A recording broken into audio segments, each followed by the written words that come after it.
Assalamualaikum warahmatullahi wabarakatuh. Perkenalkan, nama saya Prita Friliana Triwulandari, Prodi Manajemen dari Fakultas Ekonomi dan Bisnis, kelompok Anging Mamiri.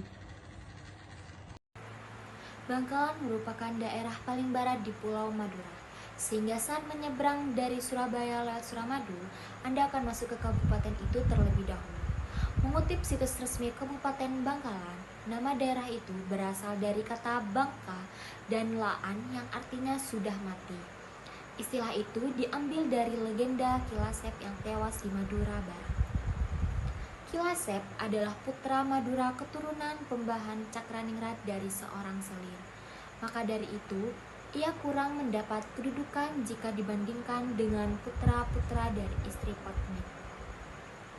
Dalam situs Dinas Perpustakaan dan Kearsipan Jawa Timur dijelaskan, Lasep adalah seorang pemuda dengan sederet keahlian. Lasep kerap bertapa di tempat sunyi seperti gunung dan kuburan. Ia pernah bertapa di Gunung Keker yang ada di Bangkalan. Kemudian, Lasep kembali dengan membawa banyak keahlian, terlebih dalam menyembuhkan orang sakit. Soal itu terdengar oleh Raja Bangkalan. Lalu Lasep dipanggil dan diperkenakan tinggal di Bangkalan. Ia diberi rumah desa Pejagan. Lasep juga diizinkan membuka praktik sebagai dukun. Namun, kepercayaan dan kehormatan itu belum memuaskan Lasep. Ia juga merasa terus diawasi oleh raja. Lasep rupanya mempunyai ambisi untuk memegang pemerintahan di Madura.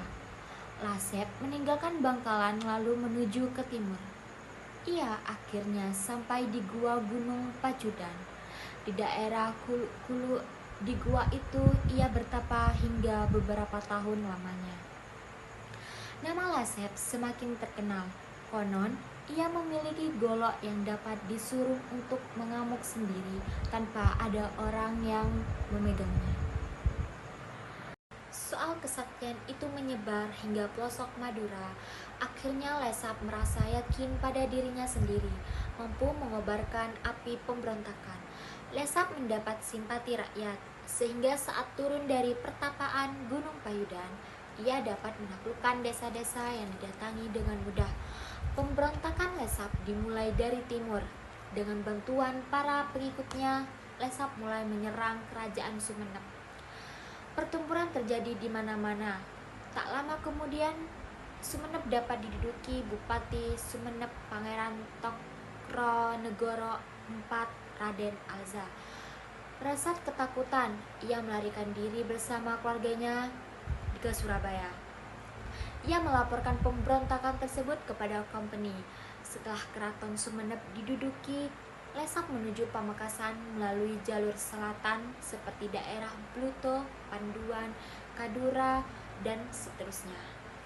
Rakyat yang penuh simpati bergabung menjadi pemberontak. Pamekasan dengan mudah dikalahkan. Sebab pada waktu itu, Bupati Pamekasan Tumanggung Aryo Adikoro IV R. Ismail sedang pergi ke Semarang. Selanjutnya, Lasep melawan Adikoro IV, menantu dari Cakraningrat V Bangkalan. Adikoro IV sangat marah. Ia memikirkan nasib rakyat Pamekasan pasca pemberontakan Lasep. Pulang dari Semarang, Adikoro IV naik kuda dari Bangkalan menuju Blega. Di Blega, ia berjumpa dengan orang-orang dari Pamekasan yang dipimpin Wongso Direjo, penghulu Bagandan, dengan diiringi pengikut setia. Adikoro IV terus menuju ke Sampang. Di Sampang ia berhenti untuk istirahat sebentar. Pada saat makan siang, datang utusan dari Lasep yang membawa sepucuk surat berisi tantangan untuk berperang. Adikoro IV makin marah. Nasibnya tidak ia habiskan. Ia terus berdiri dan bertanya kepada orang-orang yang apakah sanggup mengikuti dirinya berperang melawan Lasep. Akan tetapi, karena pasukan Adikoro IV sedikit, hal yang tidak diinginkan